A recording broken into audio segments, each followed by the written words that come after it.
آج مسئلہ یہ نہیں ہے میرے عزیزو الیکشن میں جیت لینے کا. میں ایک ایگزامپل دے رہا ہوں.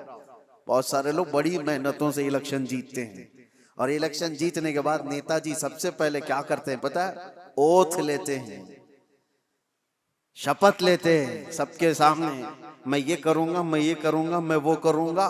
جس کی بھی انہیں اوتھ لینی ہے، یہ کمال کی بات نہیں، وہ تو ہر نیتا کر لے گا.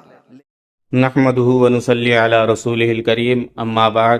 السلام علیکم ورحمۃ اللہ وبرکاتہ. Welcome to Sheikh حلیمی official YouTube channel. آج کا ہمارا عنوان ہے الیکشن اور مسلمان کی ذمہ داری. تو آئیے ویڈیو کو شروع کرتے ہیں. اس سے پہلے آپ سے گزارش ہے کہ آپ ہمارے چینل پر نئے ہیں تو چینل کو سبسکرائب کریں، اور ویڈیو پسند آئے تو دوست احباب کے ساتھ شیئر ضرور کریں. الیکشن اور مسلمان کی ذمہ داری. حضرت ابو امامہ رضی اللہ تعالی عنہ سے روایت ہے کہ رسول اللہ صلی اللہ تعالی علیہ وسلم نے ارشاد فرمایا، روز قیامت درجے اور مقام کے اعتبار سے سب سے بدترین شخص وہ ہوگا جس نے کسی کی دنیا بنانے کے لیے اپنی آخرت برباد کر لی. یہ حدیث شریف الیکشن کے زمانے میں ہمیں بہت کچھ سوچنے پر مجبور کرتی ہے. جب الیکشن آتے ہیں تو ماحول بدل جاتا ہے، لہجہ بدل جاتا ہے، اور مخالفت اتنی تیز ہو جاتی ہے کہ سامنے والا مسلمان ہو تب بھی اس کی کوئی پرواہ نہیں ہوتی. اس پر الزامات لگائے جاتے ہیں، اس کی نیتوں پر حملے کیے جاتے ہیں، اس کی برائیاں ڈھونڈی جاتی ہے، اور مجلسوں کا مقصد یہی بن جاتا ہے کہ کس طرح مخالف کو زیادہ سے زیادہ برا کہا جائے. یہ سب کھلی غیبت ہے، بلکہ کئی جگہ تو صریح بہتان ہے، اور ہم سب جانتے ہیں غیبت اور بہتان کے بارے میں شریعت نے کتنی سخت وعیدیں سنائی ہے. اور بڑی خرابی جو الیکشن کے ماحول میں عام ہو جاتی ہے وہ یہ ہے کہ اللہ کے غیر کا بہت زیادہ ذکر کیا جاتا ہے. مثلا فلاں یہ کر دے گا، فلاں وہ کر دے گا، فلاں کے ہاتھ میں سب کچھ ہے. باتوں باتوں میں دلوں سے یہ یقین نکل جاتا ہے کہ نفع اور نقصان، عزت اور ذلت صرف اور صرف اللہ کے ہاتھ میں ہے. یہ طرز گفتگو اور طرز فکر اللہ تعالیٰ کی ناراضگی کا سبب بنتی ہے، اور ایک مسلمان کو اس سے بہت ڈرنا چاہیے. اب سوال یہ ہے کہ مسلمان ہونے کی حیثیت سے ہم الیکشن میں کیا کردار ادا کریں؟ تو اس کا جواب بہت سادہ ہے.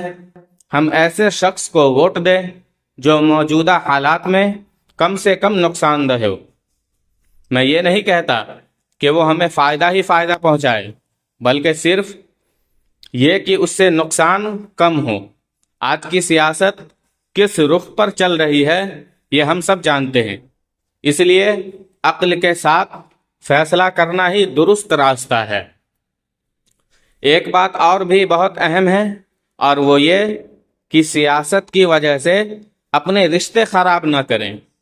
آج جو لوگ ایک دوسرے کے سیاسی حریف بنے ہوئے ہیں، کل وہی ایک ہی میز پر بیٹھ کر کھانا کھا رہے ہوں گے، ایک دوسرے کے ساتھ مسکرا رہے ہوں گے، لیکن ہم جو ان کے لیے لڑ جھگڑ کر ایک دوسرے سے بول چال بند کر چکے ہوں گے، وہ رشتے آسانی سے واپس نہیں آئیں گے.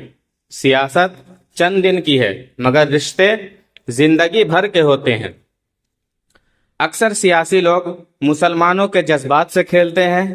دین کے نام پر، ایمان کے نام پر نعرے لگوائے جاتے ہیں، اور حیرت کی بات یہ ہے کہ یہ سب کچھ اکثر وہ لوگ کرواتے ہیں جو خود حضور علیہ الصلاۃ والسلام کی سنت یعنی داڑھی کا ایک بال بھی برداشت نہیں کرتے. ذرا سا داڑھی کا بال نکل آئے تو فوراً صاف کر لیتے ہیں. انگریزی لباس سے محبت رکھتے ہیں، اور دین کو صرف ووٹ وٹورنے کے لیے استعمال کرتے ہیں. ایسے نعروں میں آ کر اگر ہم اندھے ہو جائیں تو یاد رکھیں، ہم کسی کی دنیا تو بنا رہے ہوں گے مگر اپنی آخرت کو خطرے میں ڈال رہے ہوں گے. اسی لیے اس حدیث کو سامنے رکھ کر ہمیں بار بار اپنے آپ سے پوچھنا چاہیے کہ کہیں ایسا تو نہیں ہو رہا کہ ہم دوسروں کی دنیا کے لیے اپنی آخرت برباد کر رہے ہوں. اختلاف رکھیں، رائے رکھیں، ووٹ دیں، مگر رشتوں کی قربانی دیکھ کر نہیں.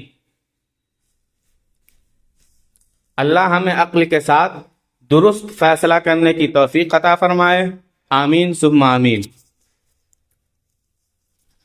آج مسئلہ یہ نہیں ہے میرے عزیزو الیکشن میں جیت لینے کا، میں ایک ایگزامپل دے رہا ہوں۔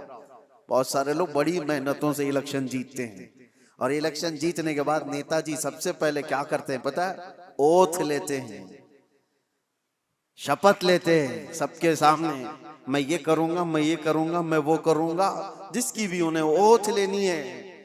یہ کمال کی بات نہیں، وہ تو ہر نیتا کر لے گا، لیکن اس اوتھ کی لاج 5 سال رکھ پاتا ہے؟ نہیں، یہ کمال کی بات ہے۔ وہ جو اس نے حلف اٹھایا، وہ جو قسم اٹھایا، اس کی لاج رکھتا ہے، جو کہا ہے وہ 5 سال کر کے دکھاتا ہے، تب تو پھر اس نے اپنی قسم کی لاج رکھی۔ یہ بلا تشبیہ بلا تمثیل لا الہ الا اللہ کہہ دیا، تو تم اس کلمے کی لاج رکھتے ہو اپنی زندگی میں یا نہیں؟ یہ کمال کی بات ہے۔ کلمہ تو 70,000 بار پڑھے ہوئے لوگ ہیں، لاکھ بار پڑھے ہوئے لوگ ہیں، لیکن صرف پڑھ لینے سے تو تمہاری زندگی بھی وہی ہے جو جھوٹے لوگ اوتھ لے کر کے چلے جاتے ہیں، باقی تو ان کو کوئی مطلب نہیں۔ میرے عزیزو، ایمان والا جو ہے، آپ یہ بھی مت سمجھیں آپ مسلمان مسجد میں ہیں، ابھی سارے مسلمانوں کی شکل دکھ رہی ہے، بازار میں آپ مسلمان نہیں ہیں، دکان میں آپ مسلمان نہیں ہیں، گھر میں آپ مسلمان نہیں ہیں، شادیوں میں آپ مسلمان نہیں ہیں۔ مسلمان 24 گھنٹے مسلمان ہے، ایمان اس کے ساتھ مسلسل ہے۔